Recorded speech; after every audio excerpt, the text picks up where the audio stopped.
film screens, cinema, and performances are shown on stage. And the Walker is free every Thursday night and free every day for citizens and members of tribal nations. Learn more at walkerart.org. Thinking about college? Consider Minnesota Private Colleges. These 18 nonprofit institutions keep the focus on students with small classes and professors who will get to know you. You'll find students from all backgrounds, and no two colleges are alike. And when it comes to cost, they're more affordable than you think. Find the college that's right for you at mnprivatecolleges.org/possible. That's mnprivatecolleges.org/possible.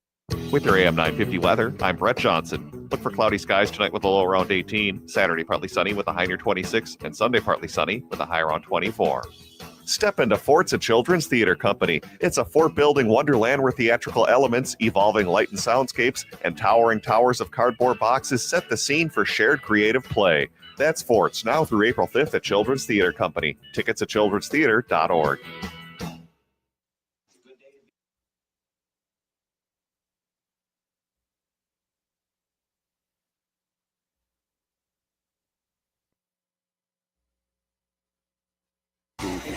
Because all the hippies were trying to be Indians anyway. They're going to become more repressive because it's a matter of dollars and their illusionary concepts of power. Hey, Victor. We must live in balance with the earth. And also with recent happenings at Wounded Knee. I am awake. Welcome to Native Roots Radio Presents I'm Awake, and I'm your host, Wakanja Hade. Hey, Karagi to all my friends and relatives in four directions. You are listening to Native Roots Radio Presents I'm Awake, and I'm your host, Robert Pilot. Hey, we discuss local, national, Native news and events, and as you know, Native issues are human issues, and human issues are Native issues. Hey, it's Friday, and we have our friend, State Senator Mary Kunesh, and her little grandbaby on, and it's always great to see you. And geez, thank you so much for spending time with us. And I know it's been a busy week already. Thank you so much. Hamatakiape, everybody. Yeah, you can see the dark circles under my eyes. Oh. It was week one of the state legislature here in Minnesota. We opened session on Tuesday, and opened it in a good way. Actually, literally, the morning started with a rally for Rise and Repair, and we talked about the importance of protecting our wild rice. I'm carrying some bills this year around recognizing wild rice as it already is our state grain, but adding some protections around it and recognize it as an entity, and then some legislation around protecting the waters that they grow in. So that's how I started out the morning, but then we had our opening session in the House, or in the Senate, where we welcomed back Senator Hoffman.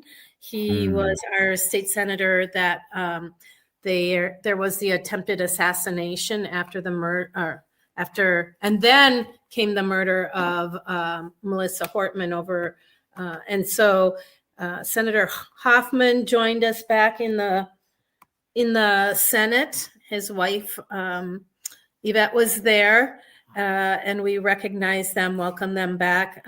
Senator Hoffman took 9 bullets to his body, and his wife took 8 bullets to her body in that attempted assassination. And fortunately, his daughter she went home that night. She didn't live at home, but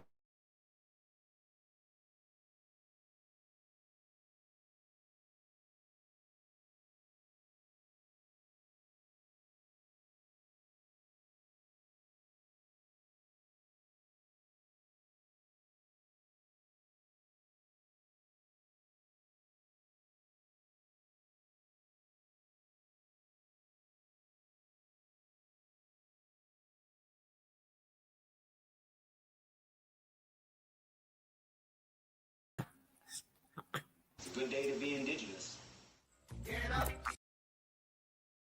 and was there when they arrived and shot Melissa Hortman's husband, Mark, shot Melissa Hortman and their dog.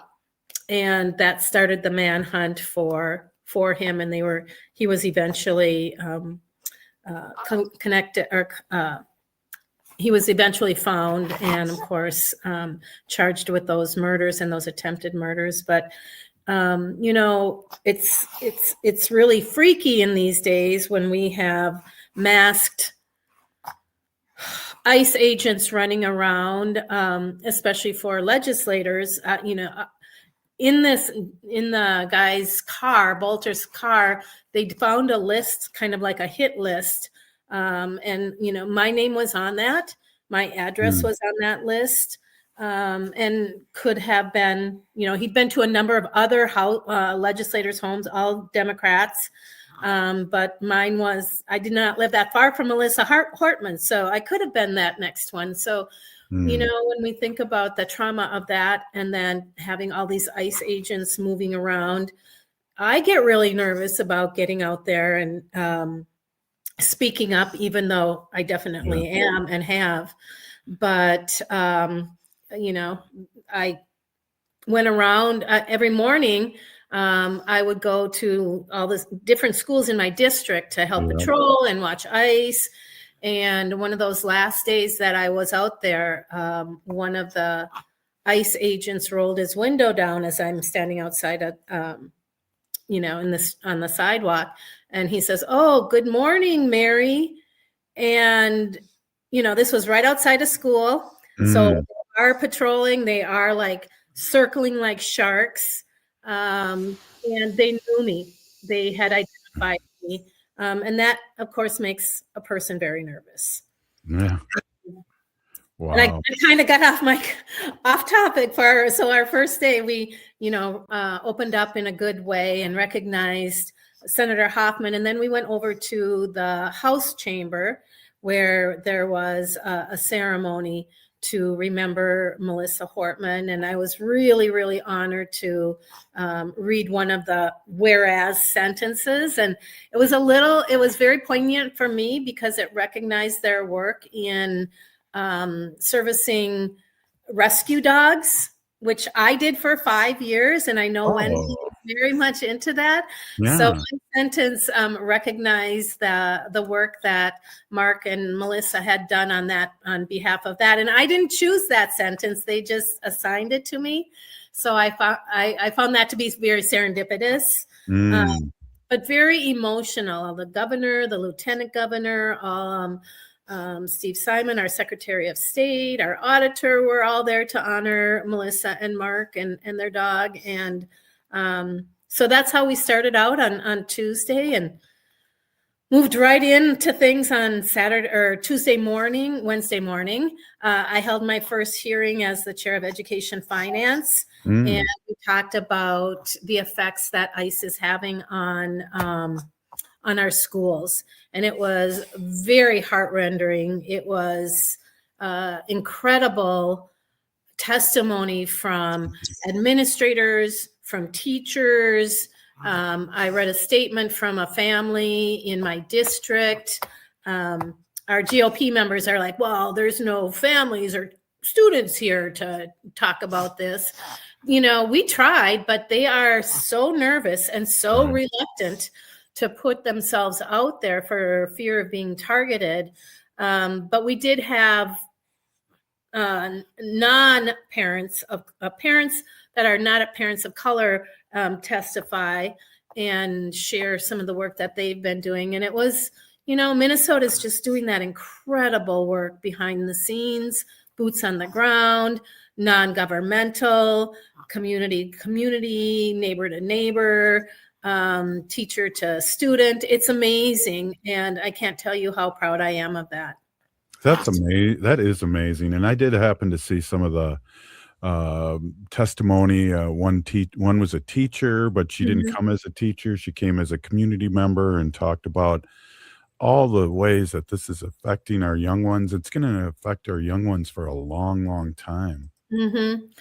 Absolutely. And, you know, I totally recognize that we are going to have a lot of work going forward to address mental health issues and of course, trying to get kids back into school, back into the, like the bosom of their teachers and the other students, but the mistrust, and as Indigenous people, we understand that mistrust of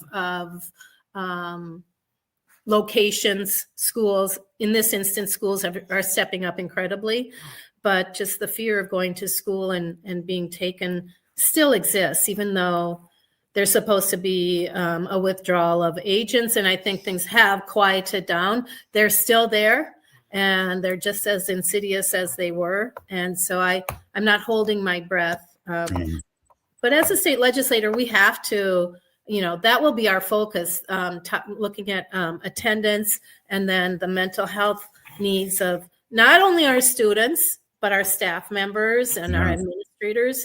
In my district, my superintendents were targeted like crazy. Yeah. Hey, we are here with State Senator Mary Kunesh, and this is Native Roots Radio, and we'll be right back after this short break. Please stay with us.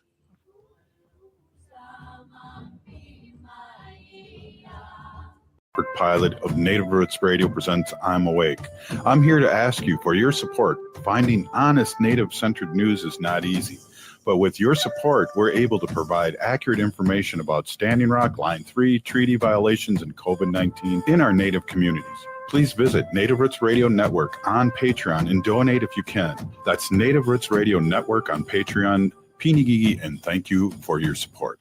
The Walker Arts Center is a proud supporter of Native Roots Radio. Visit Diani Whitehawk, Love Language, an exhibition that celebrates the Sichangu Lakota artist, centered on connection between one another, past and present, earth and sky, and traditions of Lakota abstraction. Love Language is a sweeping survey of Whitehawk's work. The Walker is always free on Thursday nights, and citizens and members of tribal nations always get free admission. More info at walkerart.org. The city of Minneapolis is now on Native Roots Radio with Minneapolis AIR. AIR stands for American Indian Relations. Guest host Christine McDonald talks to people about important things affecting the city's Native communities. Minneapolis AIR dives into topics like public safety, public health, elections, and so much more. Tune in to Minneapolis AIR on Native Roots Radio from 5 to 6 p.m. on the second Wednesday of every month, right here on AM 950. Rebuilding Together Minnesota provides critical home repairs and safety modifications at no cost to low-income homeowners, with a focus on supporting BIPOC communities across Minnesota, because everyone deserves a safe place to live. If repairs feel out of reach, help is available. Their work helps older adults stay independent, support families, and strengthens neighborhoods. Apply during the application window through March 31st. Visit rtmn.org and select Apply for Help, or call 651-776-4273. Rebuilding Together Minnesota, where neighbors help neighbors. Aho, this is Robert Pilot. For Native relatives, healing is more than just sobriety. It's reclaiming Indigenous masculinity as a sacred, balanced force. Join Hunter Thundercloud for Native Roots Radio presents Controlled Fire. We explore how personal recovery uplifts our communities. It's time men step back into roles as mentors and spiritual leaders. Recovery is collective, and it starts with us. Tune in the first and third Wednesday of every month at 6 p.m. for Native Roots Radio presents Controlled Fire. Let's tend the fire together.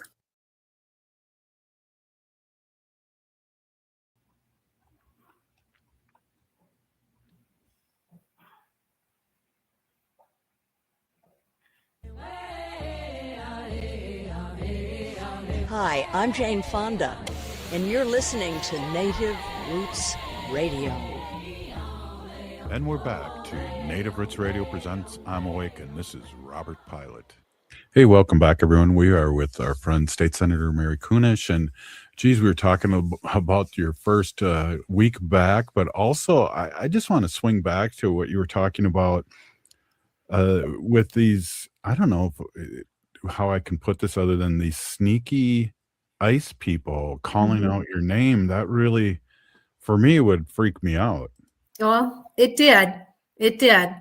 It absolutely did. And, it's a form of intimidation. They have access to databases and information about all of us, and they use it. And I've heard from so many people, and we've seen it in action, where if there is a community observer maybe like in their car or following ICE, they will stop and come back and use your name, or they'll basically drive you to your house so that you know that they know where you live, or they might drive you to, somebody else's in your family's house as a form of intimidation. We've heard about how they were after a guy who is a mechanic, and they knew he was home, so they put 2 decoys out in front of his house, 2 women who acted like their car was broken. And here's this guy, out of the goodness of his heart, goes out there to help them, and they're actually ICE agents, and they get him there. Or I have a manufactured home community in my district that they just continually patrolled all the time. And finally, the president or the chair of that community, because it's a co-op, it's private owned, finally stood up to them and said, look, this is private property. You cannot be here. You can't be on these grounds. And so they'd park, across the street from it, or from the entrance or exit. And then one Saturday, they came around dressed in regular, normal clothes with bags of groceries. And they went up to the door, rang the doorbell. Oh, I have groceries for you.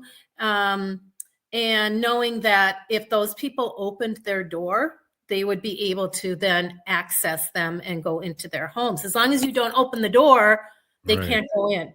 But the minute that you open the door, then they have access to you. And so luckily that community had really strong,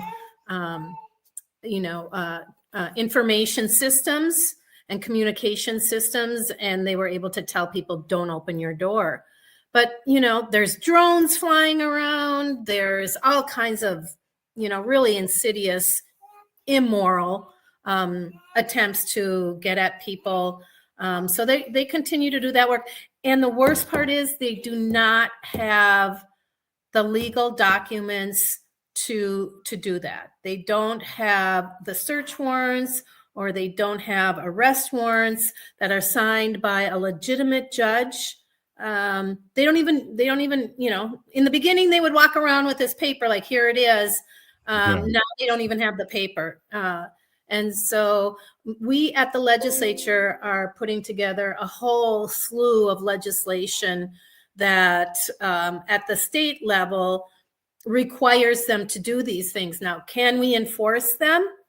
That might be a real tough thing to do, because they certainly outrank and outnumber our public safety here in Minnesota, but it sends a strong message, like, you can't wear masks. You cannot wear masks in Minnesota if you are a public safety person, unless you're, like during COVID or something like that. And that would go for federal government.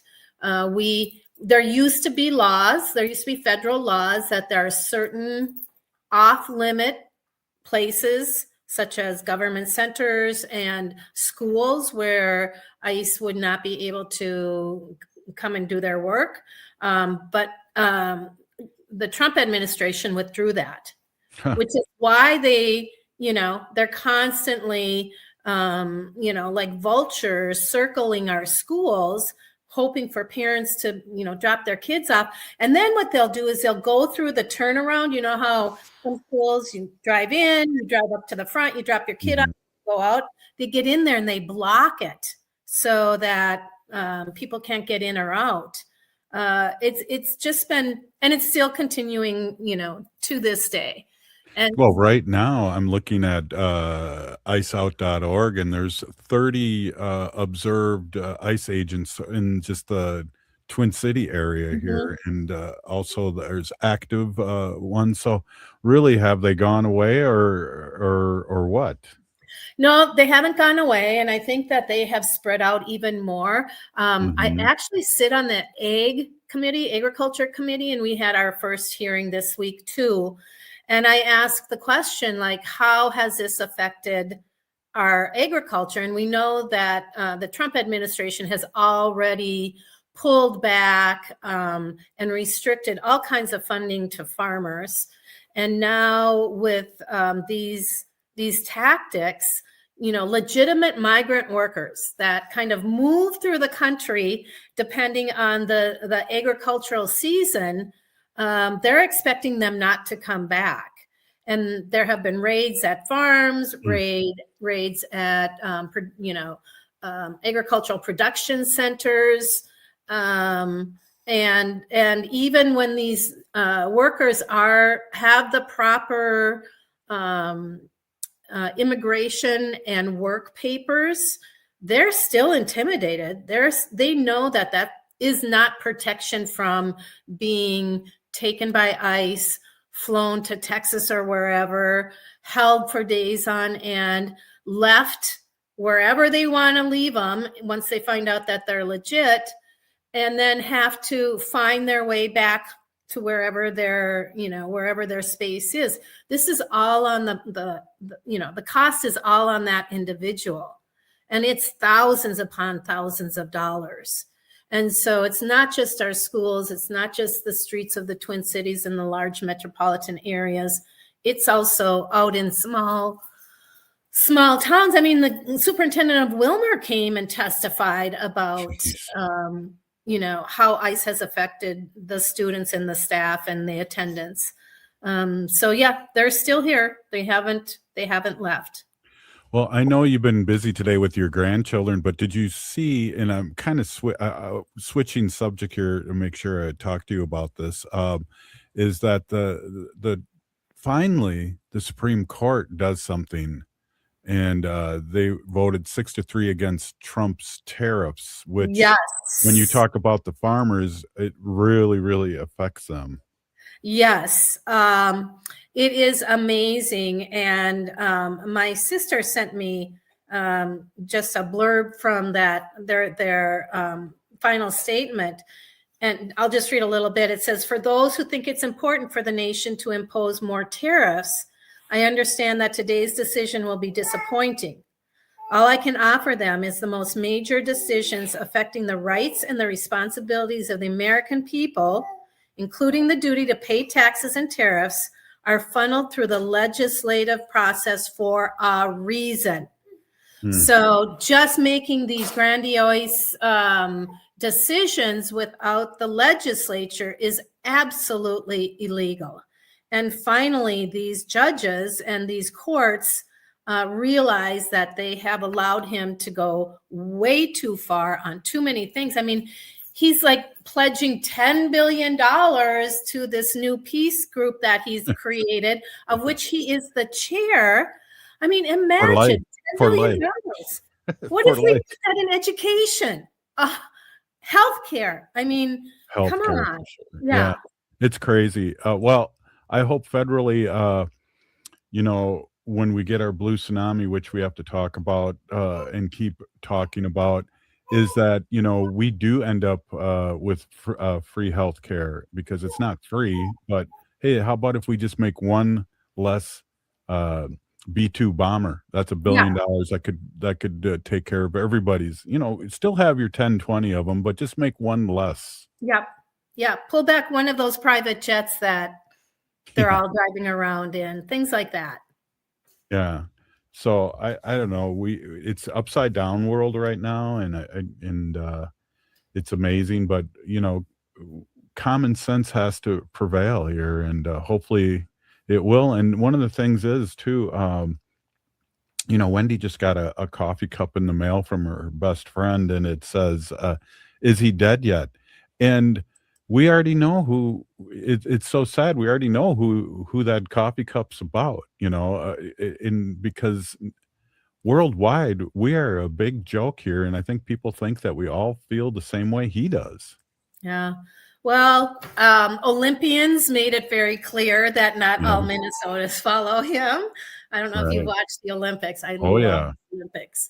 But I have international friends, and they send me all kinds of articles from overseas about the ridiculousness of of Trump and his administration.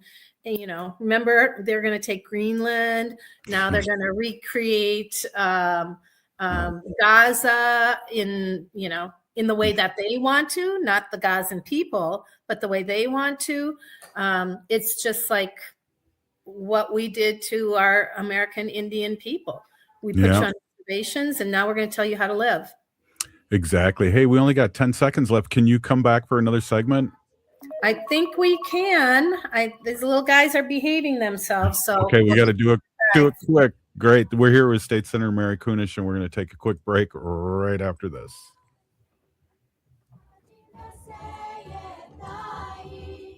The Walker Arts Center is a proud supporter of Native Roots Radio. Visit Diani Whitehawk, Love Language, an exhibition that celebrates the Sichangu Lakota artist, centered on connection between one another, past and present, earth and sky, and traditions of Lakota abstraction. Love Language is a sweeping survey of Whitehawk's work. The Walker is always free on Thursday nights, and citizens and members of tribal nations always get free admission. More info at walkerart.org. Oh, this is Robert Pilot.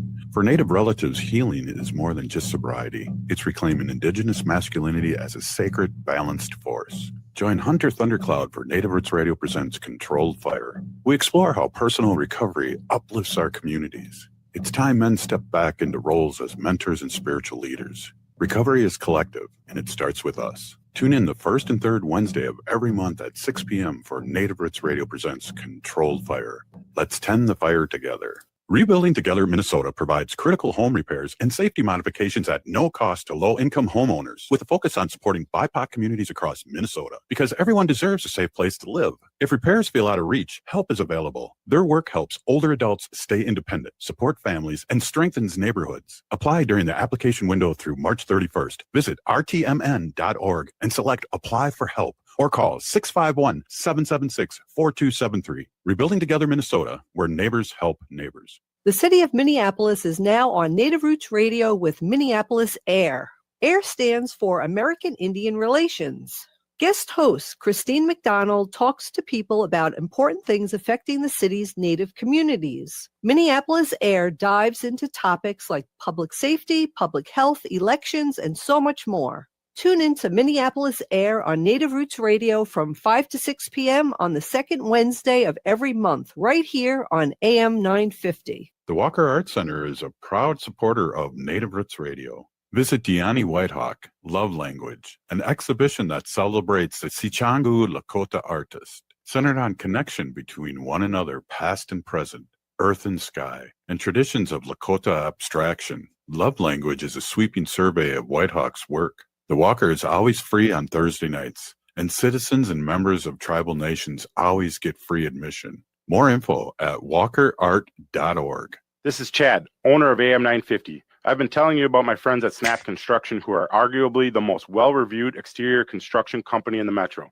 Don't just take my word for it. Take a look at all their reviews online. Winter is the most cost-effective time of the year to complete your construction project.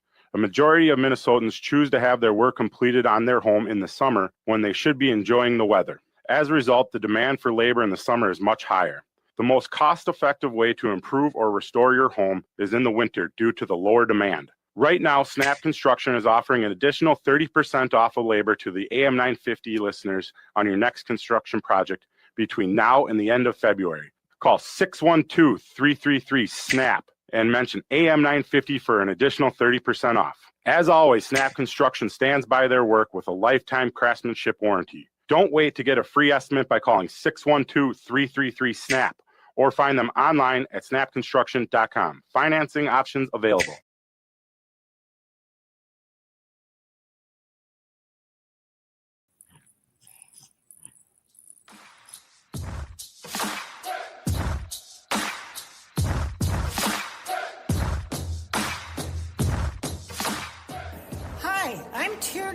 And I'm Hadley. We're two of the very first listeners, and we're still listening to Native Roots Radio. Hey, welcome back, everyone. This is Native Roots Radio, and we are here with State Senator Mary Kunesh, and geez, really great conversations about what's happening here politically, and also just what's happening with our people here with ICE still here, still trying with different tactics and things like that. State Senator, I just got to mention this maybe once or twice here. One of the Enda Young has their powwow this weekend, and just letting people know it's at Johnson High School Saturday and Sunday.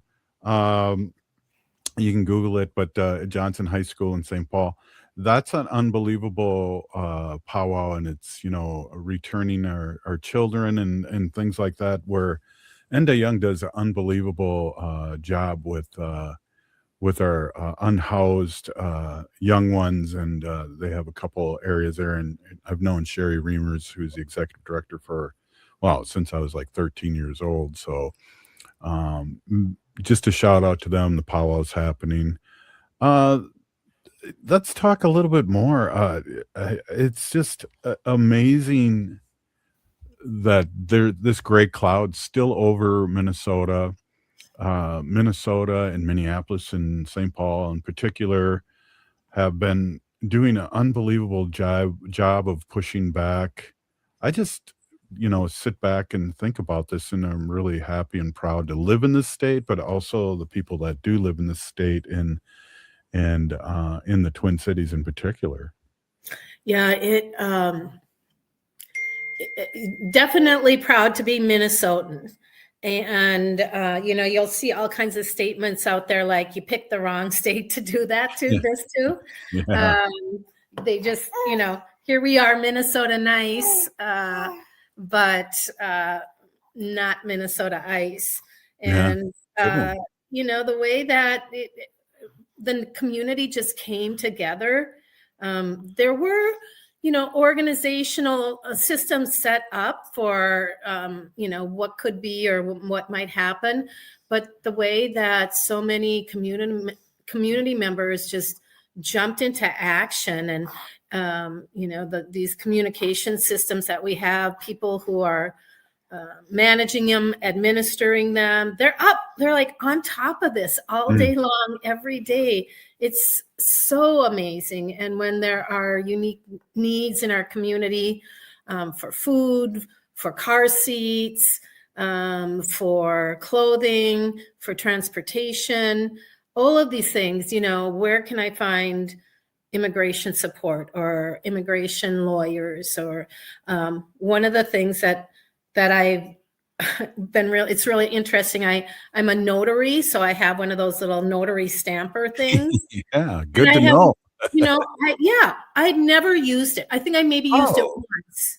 I think I had used it once, but I can't even tell you how many DOPA forms. That's the document to allow somebody else to take authority of your child should anything happen to you. I can't even tell you how many DOPA forms I notarized, in the last 2 months. It was just crazy. I hadn't used it ever. I had to go find it. I was like, is it in my office? Is it at home? Where is this thing? And now I keep it with me because I kind of don't even know when somebody's going to contact me and say, can you go notarize this? So those are the sort of systems that we've put in place at the drop of a hat. And I think because we stood strong, because we aren't giving up, and it's exhausting work. I mean, you're not in Minnesota and you're not part of these things. You have no idea how exhausting mentally, emotionally, physically, financially it is. People are just, opening up their pockets to help with rent, to help with food, to help with legal assistance. It's been so phenomenal. Yeah, definitely. And I'm wondering too, and again, my ADHD is kicking in here. We talked a little bit about the tariffs, and I feel like too, once a price is set, it never goes back. So these tariffs may help the big businesses, and hopefully they'll help the farmers, for goodness sakes. That but it's still a really hard for the economy and for our relatives to still buy things, because those prices are probably going to be the same regardless of the tariffs now. Yeah, I mean, it'll take a while for all of that to kind of simmer down. But in the meantime, yeah, in a lot of ways, just like COVID, when all the like construction equipment and construction materials went sky high, they maybe came down a little bit, but at the end of the day, nobody's going to cut their profits, just for for all of us. Right. And it will take a while to rebuild those partnerships internationally. The president bailed out Venezuela? Because we weren't doing that, sending them the stuff that they want. But, some of the crops that we sent over to Asia or around the world, or even just up to Canada, right. They're going to be really nervous. Like, we still have 3 more years with this president. Who's to say he doesn't pull some more shenanigans? So the feeling of trust internationally has been broken in so many different ways. So trying to build this back up, I don't know. I'm very nervous again. Yeah, well, thank goodness too we have an election coming up, and also it's going to be pretty difficult for us in the House and Senate right now. The Senate's 1 vote Democrat and then tied. So it's hard to get anything done because it seems so the red seems so polarized. It's still following this orange one all the way to the end. Yeah, it's I feel for our House members because they're tied. I mean, they just had a hearing around making sure that ICE stays out of schools. Like I said, don't wear the masks.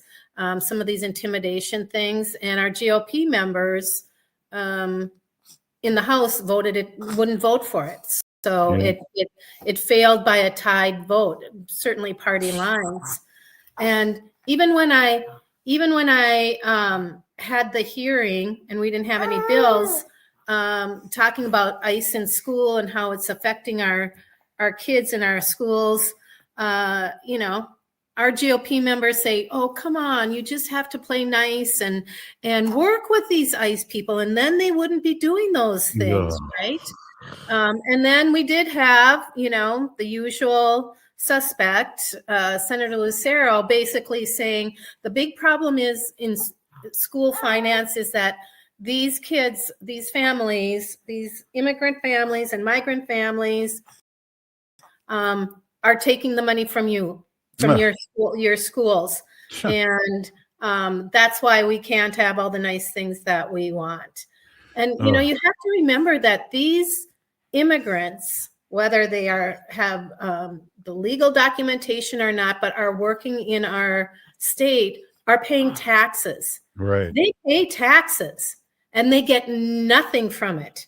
They don't get health care. They don't get any of the benefits that we receive, other than a free education for our kids, which is another bill that we're doing. Like, no matter what your status, you get a free education in Minnesota.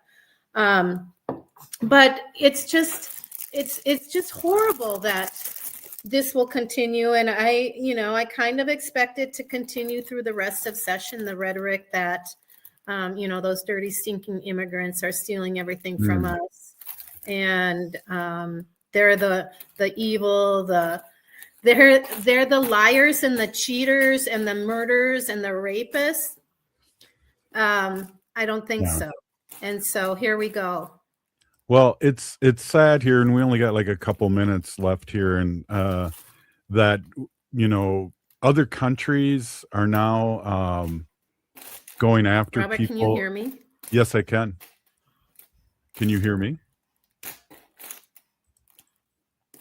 And it's just so amazing that other countries are going after, and I like to call it Jimmy Kimmel or calls it the Trump Epstein files now, because he's in there more than Epstein, that other countries have to do our dirty work, and that makes us look really bad. And I mean, the Department of Justice is the Department of Revenge, and by putting this big picture of Trump up on there, it really shows everybody that really this is Trump's Department of Justice. Yeah, he has his own vision, his own world of what is just. And basically it's whatever he says or he decides in that moment. And whatever pertains to the rest of us does not pertain to him in any way, shape, or form. And so, you know, like I said, we have 3 more years of this, and I just don't even know, you know, we just don't know what to expect, which is part of their strategy, is keep us on our toes, keep us wondering what's going to happen next. Well, you're going to have a busy week, and I really appreciate you staying another segment. We only got like a minute left here. Anything that we should know about what's happening at the Capitol this week? Yes, I have a hearing on the Equal Rights Amendment on Monday in our Public Safety Judiciary Committee. So that's really exciting. I always say this isn't your grandma's ERA. This is much more inclusive and expanded. And I'm really excited to do it. Well, thank you so much, State Senator, and thank you for staying strong for all of us and reporting what's going on around Turtle Island and the state of Minnesota. Big Peeny Gigi, thank you so much. You bet. We'll be like Honka, everyone. Right on. We'll see you next week. This is Native Roots Radio, and we'll be right back after this short break. Please stay with us.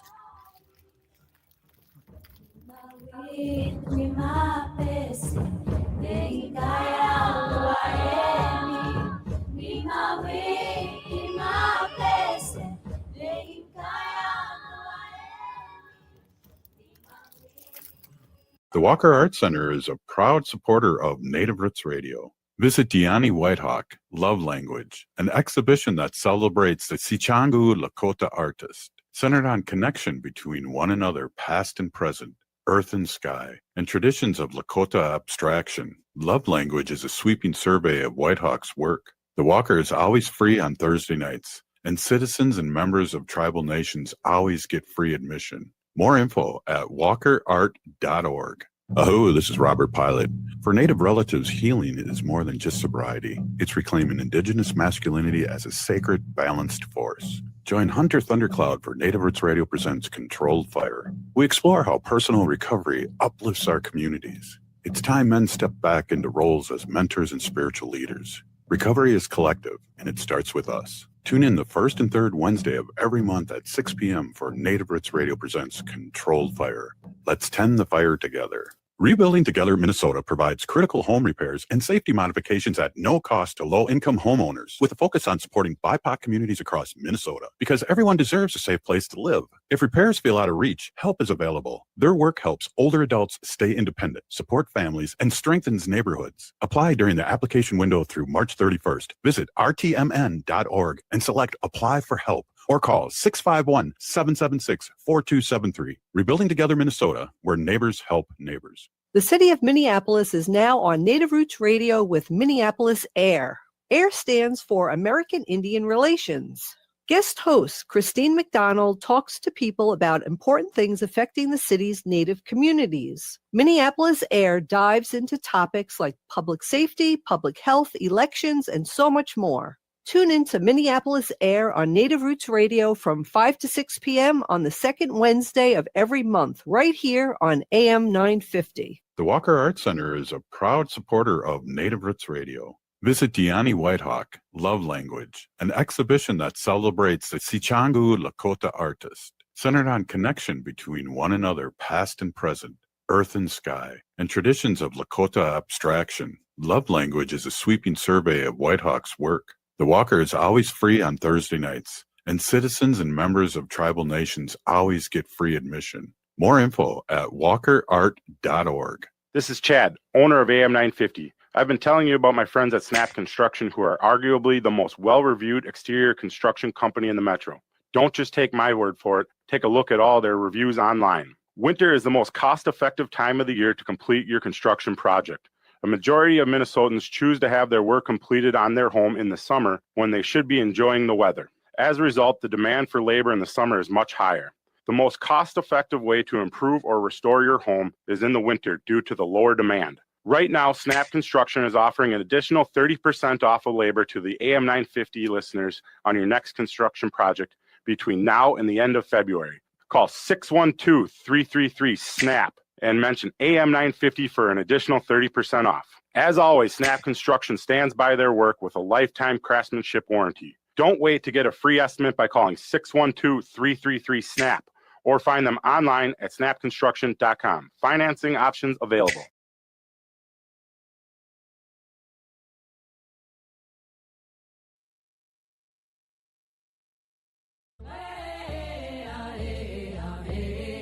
Hi, I'm Jane Fonda, and you're listening to Native Roots Radio.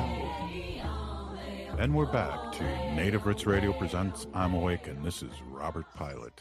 Hey, welcome back, everyone. This is Robert Pilot, and this is Native Roots Radio. In this portion of the show, we like to bring awareness to our wolf and bear populations. Say no to the hunts. Oh, no. Yeah. Ooh. The Picnic of Baskets by Yogi. Hey, I want to introduce my awesome and beautiful wife, reintroduce. And Wendy's been an animal advocate for many years. And she has been doing her sacred portion of the animals. This is going on almost 10 years now. Oh, my and gosh. I was a young man when we started Me this show. too. You're a young man? Hey, everybody. My name is Hanaji. That means cares for them. And I was given that name by my Dega Curtis. Curtis goes by Mashke Hanajinga, which means walks on white clouds. I am a policy volunteer for Humane World for Animals, and I work on animal issues at the local and state level. And it's always my pleasure to do that. I have some good news today. So Humane World for Animals and other important animal advocacy groups have been working really hard, and finally something has passed. Yeah, good news. New York Fashion Week has officially gone fur-free. Oh, wow. Yeah, That's so great. this is a major win for animals everywhere by choosing innovation and compassion over cruelty. One of the world's most influential fashion events is showing that style and kindness can go hand in hand. So, Humane World for Animals wants to thank everyone who raised their voices with us, supported humane fashion, and helped us push the industry towards more ethical future. Your commitment is changing what is possible.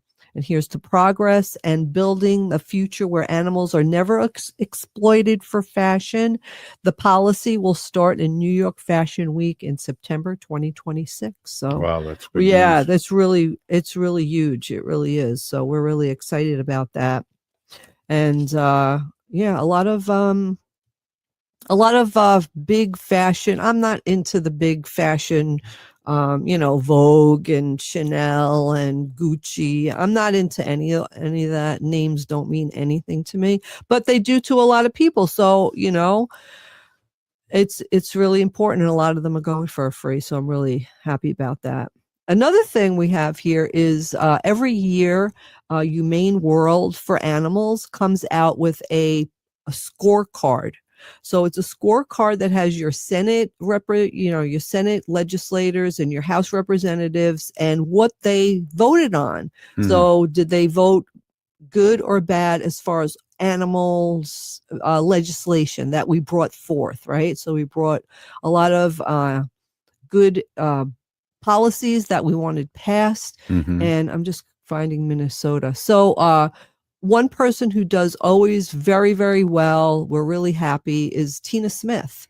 So Oh, yeah, that's cool. Tina Smith did great. And her score, if you want to guess, Robert, what do you think her score is? And it's like, Is it out of 100? it is out of 100. Yeah. Well, you've been bringing this up over the years, so I'd say 95. Okay, she's at 100%. Wow. Yes, so Tina Smith has been fantastic, and she supports our humane legislation that we bring forth to her. Amy Klobuchar, what would you guess her score would be if you had to guess? 60. Less. Wow. Yeah, 50%. And that's what's going to happen too if what's her name takes over. Not Peggy Flanagan, but the other one. What's her name? That's going against Peggy. I don't know. She's just like Amy Klobuchar. Oh, She's in the middle okay. of the road voting against stuff that us progressives are. Sure.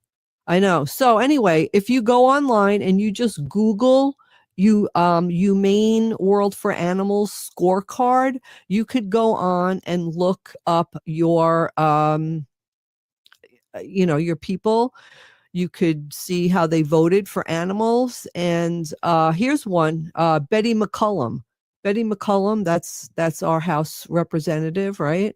She's awesome also. She got a score of 100%. Yeah. Yeah. And then Ilhan Omar, 86%. So really good. So thank you, Ilhan. Appreciate that. I'm going to be making phone calls and thanking our people who did really well and ask them to continue to do well. And I'm also going to call the ones who really didn't score very well and ask them if they can do better. We'd appreciate that. So making phone calls also help, because you know what? It's really important what the constituents really have to talk about and what they feel is important. So the more you call them and leave them messages about what's important to you, the more they'll care about what is important to you. So this morning, I really, really wanted to sleep in. I wanted to sleep in because I was out with friends last night. And anyway, I wanted to sleep in. But anyway, Robert got up this morning and left the house because he had to take care of our car, which got smashed the other day. But anyway, that's a whole different story. But anyway, different show. So I'm laying in bed and I'm hearing, we don't have a cat. Let me just say that. We used to have three of them. We used to have 3 cats. This is our first time since forever. For 24 years that we have not had a cat. Anyway, we have our dog Wanda and everybody knows about her. But anyway, I'm laying in bed and we have this neighborhood cat who his name is Goliath, and he like shows up at our door and comes in our house and visits us, and he's like a really cool, fun cat. But anyway, I was laying in bed really wanting to sleep in, and I'm just hearing this cat meow and meow and meow, and he was like really meowing like really long, loud meow. So I was like, oh my God. So I had to get up out of bed to let the cat who doesn't live here out because he wanted to go out. And this cat is wild. He ran across the street after a squirrel, which I'm really, thank God. I think he's just trying to play, and the squirrel was really fast. But he climbed up half the light pole outside. Well, you have that hut out there. And I was yelling at him from the house, Goliath, get down. Well, you have that hut out there too, and he came busting out of there. Yeah. Because it's heated. It's Again, it's heated hut. Yeah. And for possums and raccoons and cats. And yesterday I went and I put food in the hut. Because I want to attract animals to go in so that they see it and they know that it's warm and that it's a place for them to stay. What was that noise you're making there, Robert? It was a Twilight Zone. Oh, okay. So anyway, I threw some food in there yesterday, some seeds, and a black cat ran out. So there was a black cat in there, and I felt bad for startling him because it was really cold yesterday. Yeah.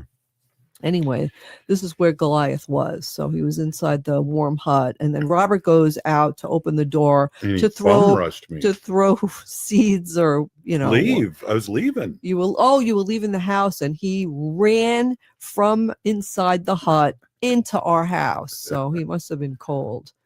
But again, I mean, he has a tracking device, and his owner knows where he is. Apparently, he was a outdoor cat for a really long time, and this woman adopted him or ended up with him somehow. I don't know how. And she said, I'm not really crazy that this cat goes out. If it was my choice, he would be an indoor cat. But I mean, I can imagine living with him and him wanting to go out. I mean, his. Well, you went through that with that with Clyde years ago. My cat Clyde, he was an indoor-outdoor cat, and he would just come home with fights and scratches and fur pulled out.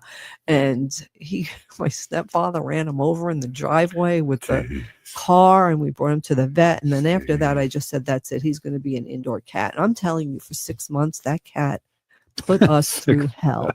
It really put us through hell. I mean, he ripped through screens to get out. He cried throughout all the night. It was like horrible. But finally, he acquiesced and said, okay, I'm going to be an indoor cat. And he ended up being an indoor cat, and he ended up being fine. But it was pure hell that we had to go through to get him to be that way. Wow. Good story. Yeah. Good stories. Hey, you guys, winter in Ochapi, Christmas in Ochapi tonight and all week. We'll be there tonight. Yeah, stop by and say hi to us. And if you're listening to this show, you are part of the resistance. We're still here. We are the seventh nation, the seventh generation. Free Leonard Peltier. Thank God he's already been freed. Yes. We'll see you tomorrow, or we'll see you next week.